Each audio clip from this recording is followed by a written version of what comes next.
One of the best things you can do for your Halo Flashpoint minis is to rebase them. And honestly, it's not as hard as it sounds like it would be. First thing you want to do is go in with a pair of hobby cutters and start cutting around the character's feet.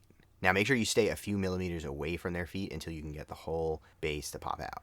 Once you're left with just these little pads on the bottom of the feet, you can trim it down a little bit carefully. Just make sure that you don't cut any pieces of the foot off while you're doing it. Try to cut at an angle so that the foot is left with a little wedge that sticks down beneath it. Once you've trimmed it down really far, you can go in and just snip off that wedge, but make sure that you don't do this until it's cut pretty close, because if you just try to cut it off while the character is still standing on those pads, then there's a good chance that the cutters are going to slip and cut the foot. If you're nervous about cutting the bottom off, then you can actually leave a stump and then go in with a file and just shave it down until it's flush with the bottom of the foot. But once you finish that off, you'll have a freestanding Marine, and then you can rebase them on any 32mm base. You can actually buy secondhand Games Workshop bases, and you can usually find bags of those on eBay, and they're pretty inexpensive. And once you're done, it'll be a huge upgrade, and I think it goes a long way towards making these models really shine.